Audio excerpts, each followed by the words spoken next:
Okay, so let's take a look at making our first program in Java using JGRASP. Now, JGRASP is used by colleges and universities all over the country, and one of the reasons for that is because it's simple, it's easy to install.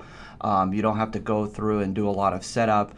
You basically can run it, paste your code, type your code in, save it, compile it, and it'll run. So it's a really good learning tool. Now later on I will post some things, particularly about Eclipse is one of my favorites. It's a higher level tool though. You can do a wide variety of things, but it's got a learning curve on the front end that takes a little time to set up and get it set up correctly, and to learn to use it and so forth. So we'll start out with using JGRASP, and we'll use this for the bulk of the course, but there are some optional tools that you can use as well that are higher level. But JGRASP will do everything that we need to do. It's simple, it's easy to use, it's easy to install. So once you've downloaded JGRASP, notice that I've got it an icon up here on my desktop. So the first thing I'm going to do is right next to it, I'm going to right click and I'm going to click on New Folder. And I'm going to name this folder My Java Programs. And I may have to make some edits there. So I've got my folder, and it's important to keep all of your Java files in one folder. I'm just going to stick mine on the desktop here, but it's really important to do that. Otherwise, it doesn't make the connections between the various files that it'll create, because it won't just save the one file that you create. It's gonna save more than one file, and it can be even more than that later on. So once I've got that folder set up, I'm going to open up JGRASP, and as soon as I do that, you'll notice over here on the left under my desktop, I can scroll down and I should be able to find my Java program. So I'm going to double click on that, and that's going to open that folder, so I'm ready to save my stuff in there. So from here I need to set up a new project.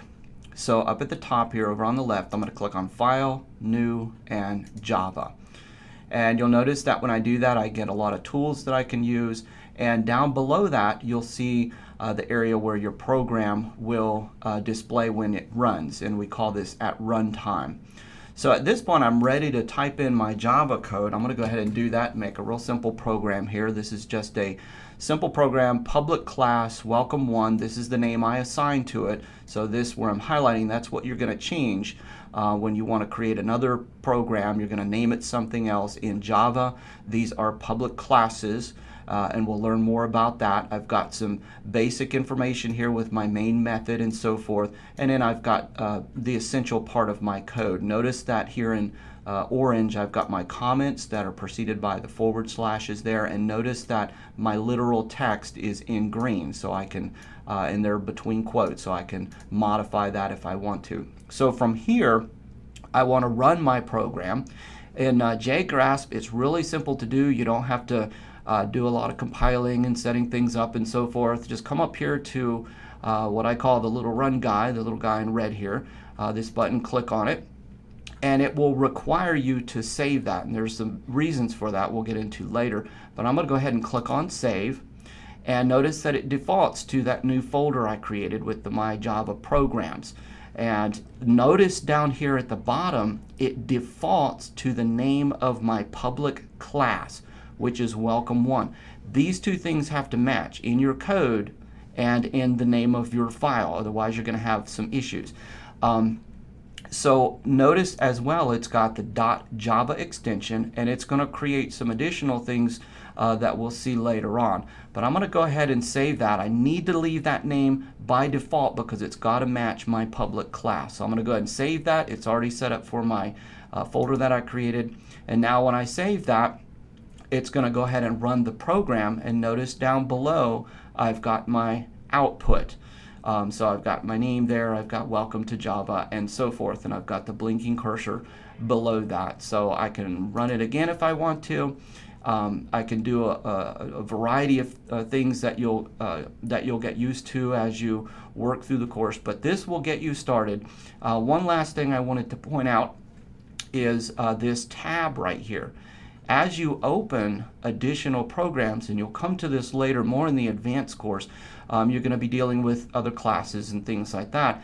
You will have, or you may have, multiple tabs. For our first simple programs, you'll probably just have one, but as you open files and so forth, you can close those out if it's an old program that you're not focusing on. But if you've got a class you're accessing or something like that, you may have multiple tabs there. But notice when I go to File and New and I create another project here, I've got a new tab, and I can go ahead and, in this case, it's going to be the same thing.